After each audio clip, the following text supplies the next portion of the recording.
Hello again, ladies and gentlemen. This is episode 13 of Silver Wynn's Magical Diary, and it's January the 5th on this Sunday. We just came back from our winter vacation, and we are back to school at last.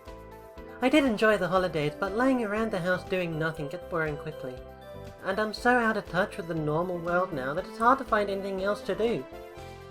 I miss my family and friends here, and I'm looking forward to seeing them again. Hey, Silver! Welcome back. Hi guys, how was your holiday? Fine. It was great. Look, I brought back tons of stuff. She points to her bed, which is stacked with candy boxes and tubes of store-bought cookies. That should last me a week, right? Ellen sighs. What? Nothing. Come on, what? It's not fair. What's not fair? She eats nothing but bags of junk and sugar, and she's as skinny as a twig. I eat healthy food and I look like me. Why? The same reason my hair's red and yours is that yellow color. I'm just born that way. Ellen blows a strand of loose hair out of her face. I could dye it. It would just grow back again. There's nothing wrong with you. You don't have to eat salad all the time. But I like salad. Then don't worry about it. Virginia stretches her arms over her head and yawns. Anyway, I've got stuff to put away, so I'll talk to you guys more later. Don't forget that there's a test at the end of the week. Oh great, another test, really? What should I do this week? Okay, so let's see. We're starting to get our green and red magic up, but I think I'm gonna study a bit of blue. In fact, I'm gonna start off with a couple of gym. Then I am going to do some green, and then a little bit of blue. There we go.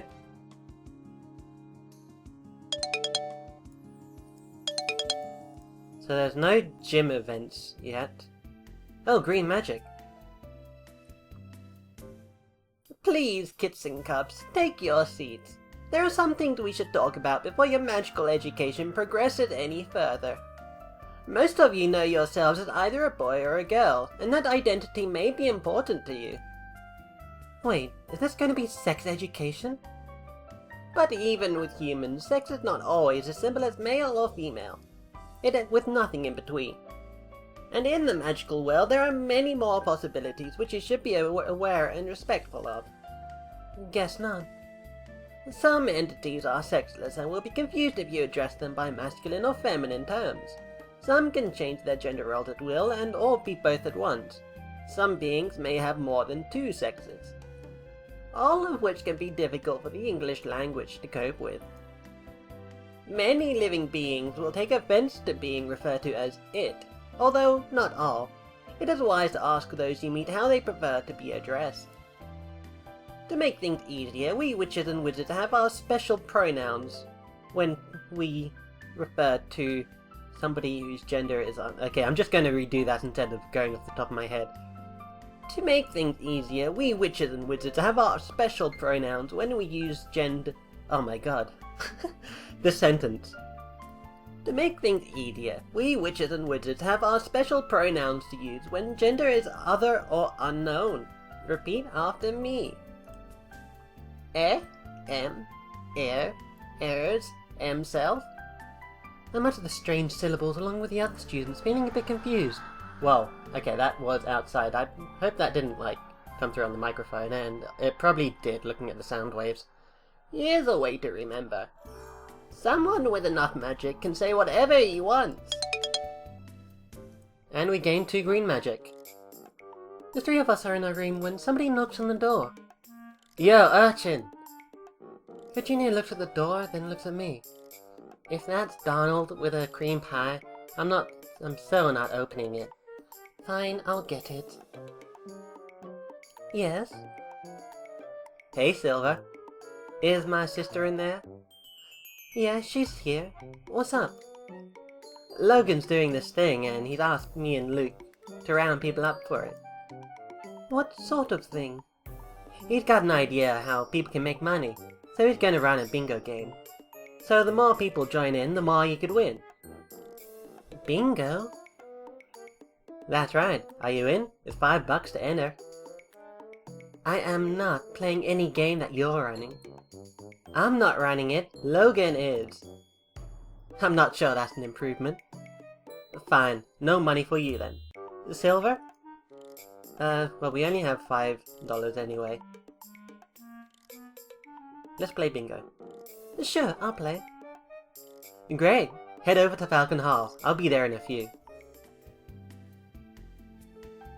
Shortly after arriving in Falcon Hall, I see a familiar shock of blue hair. Hey, Luke. Sorry, Logan. His only response to my slip is to smile and toss his head, his hair fluffing out and resetting. Wow, imagine having hair that does that. That would be kind of entertaining, in fact.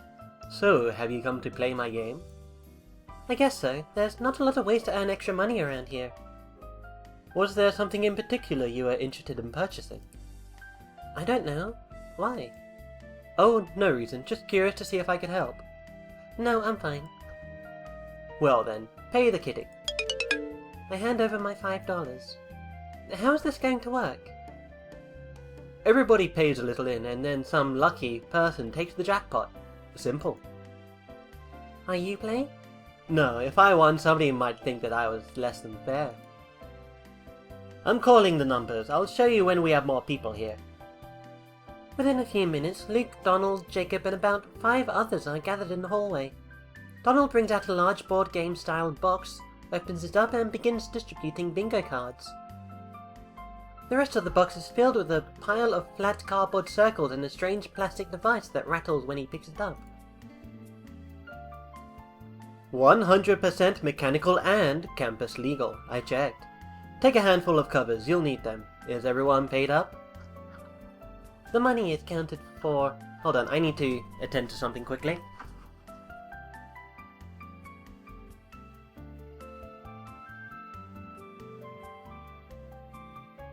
There we go, my window was just barely open and every time the wind came by it kind of like shook the window. But it should be better now, although I can still kind of hear it. I hope you guys can't hear it. The money is counted out into the empty box top on Luke's lap, since he's not playing either. I pick up some bits of cardboard ready to cover my squares if the numbers are called. Logan rotates the top half of the plastic device. It makes a clattering sound as it turns, and then a black disc slides out of a hole into his hand. He holds it up. G49. He calls number after number, and the patterns grow across our cards. Of course, in the end, it's not me who yells bingo and collects all the money. That was a quick way to lose $5. Is that it? This does seem to be a problem with the winner-takes-all approach. Something different next time, maybe. If there is a next time. Okay, so we just lost $5. We're still gaining magic. And starting to work on our blue magic. Oh yes, and the exam. I report to the room on schedule for my exam. Here we go. To pass this test, you must reach the exit safely. But be warned, you are not alone. Oh, goody. Right. That's going to be a little bit freaky. So let's explore. So this is a dead end. Alright. Looks like there's another path up there, but let's see where this goes.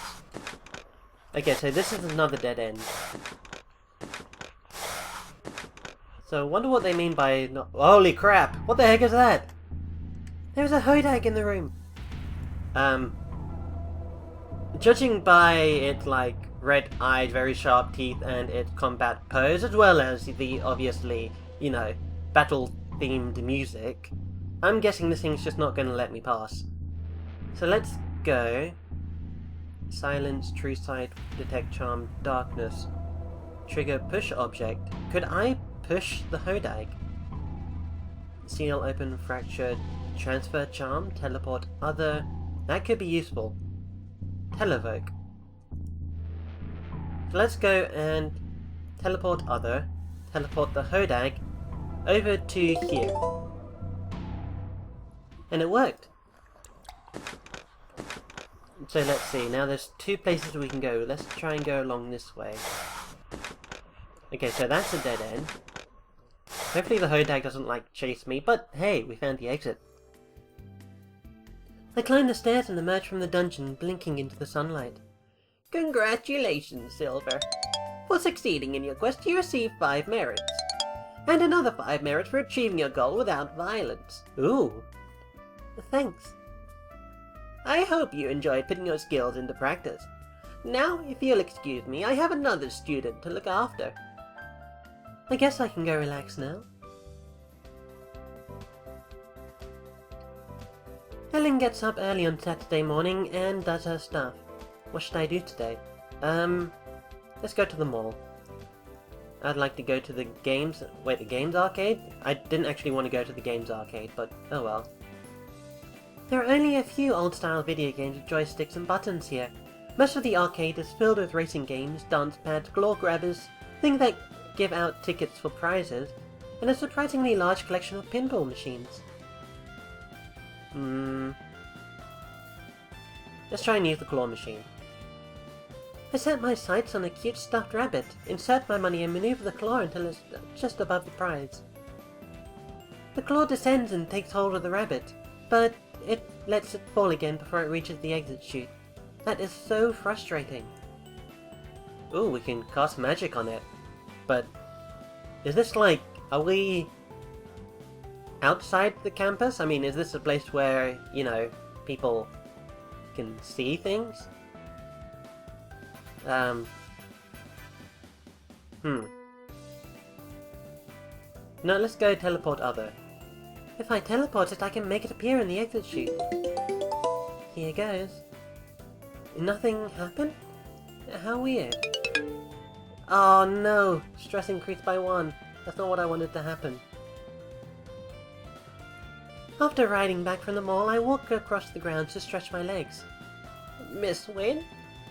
Hi, Professor. Did you have a good day? We need to talk. Oh. What's wrong? You tried to use magic today in the mall. Did you think about what might happen if you had succeeded? Huh? How did she even know about that? Never display magic in front of those who cannot use it themselves. I didn't mean... There are protections there in case of accidents. Do you understand? This is very important. No magic in the mall or anywhere else where normal people might see it. Would it be nice if they told me that earlier? I asked Virginia if the locals at the mall would notice us. Nobody batted an eye at our outfits. Wow. Because this is a very serious issue, I have to assign 10 demerits. I don't want to, but this affects all of us. I understand. Well, I'm glad that awful business is out of the way. This won't be a problem ever again, right? And really, it isn't fair to use your spells to cheat. Even if those machines are cheating you first. They are? Have you ever seen anyone win? You would need finely tuned reflexes and a deep knowledge of machinery and physical reactions in order to receive a prize. Or an amazing amount of luck. Let me know if you manage it. She flashes me a twinkling smile and walks away. Well, okay, there goes all of our merits. So, let's try not to do that again. Today is the first sports club meeting of the spring semester. We're playing soccer, but with a twist. You can move the ball by kicking with your foot, or you can push it with your mind, since it is an easy spell that almost everyone can do. Only single sharp pushes allowed, no controlling the ball for the upperclassmen. But if you use magic, you need line of sight on the ball, and you'll have to hold still while casting. That means people who don't have the ball running around wildly enough, they can disrupt anyone trying to move the ball by magic. It makes the game more frantic and paranoid because you have to watch everybody, not just the people near the ball. It's also a power increase for the goalie, who can easily stand still for a moment to change the ball's direction, even from halfway across the room, if it's not guarded well. Getting past that into the net is no easy task. Everyone seems to be having a good time, except Kyo. He's still playing the game, he just doesn't look happy about it. When we finish for the day, he skulks off before I can ask him what the matter is. Hey, that was great, wasn't it? It's good to be back. So you're not upset anymore about the sports and magic thing? I don't know. This is fun, but it's just for fun. There's no real future in it. But most kids who dream about professional sports can't have that future. Not because of magic, but because only a few people ever make it. Playing sports is exciting. I don't want to have it stop. But throwing spells around is kind of exciting too. Especially against big hairy monsters. That exam was cool. Well, I'm glad you're feeling better. Oh, that's always good. Anyway, we are at the end of the week. I am going to end the episode here. I thank you guys for joining me, and I'll see you in the next one. Goodbye.